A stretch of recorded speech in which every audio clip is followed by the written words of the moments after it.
पहाड़ी bureau chief Ghulam Farid वापडा मुलाजमीन के गैर कानूनी जिला से बाहर तबादलों के खिलाफ सब डिवीजन वापडा लुड्डन का मुलाजमीन का एहतजाजी मुजाहिरा और धरना। मुलाजमीन को नाजायज तंग करना बंद किया जाए। राय तारिक शहजाद राय सरफराज अहमद जेडू। तफसीलात के मुताबिक वापडा मुलाजमीन के गैर कानूनी जिला से बाहर तबादलों के खिलाफ शदीद दीगर शहरों की तरह सब डिवीजन लुड्डन के वापडा मुलाजमीन भी सरापा एहतजाज हैं। मुलाजमीन ने काम छोड़ हड़ताल और दफातर की तालाबंदी करके सब डिवीजन वापडा ऑफिस लुड्डन के सामने पुरअमन एहतजाजी मुजाहिरा किया और धरना भी दिया। एहतजाजी मुलाजमीन राय तारिक शहजाद मोहम्मद सरफराज जेडू सखावत हुसैन वर्दी व दीगर का कहना था कि वापडा मुलाजमीन को बिला वजह और नाजायज तंग करना बंद किया जाए और गैर कानूनी तौर पर जिला से बाहर तबादले बंद किए जाएं। उन्होंने मजीद कहा कि ऐसे हथकंडों से वापडा मुलाजमीन के साथ साथ उनसे जुड़े हजारों खानदान भी मुश्किलात का शिकार हो रहे हैं।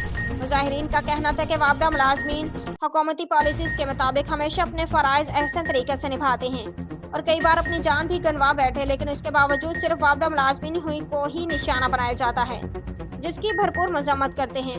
एहतजाजी मुलाजमीन ने वज़ीर आज़म पाकिस्तान से फौरी तौर पर नोटिस लेने का मुतालबा किया है।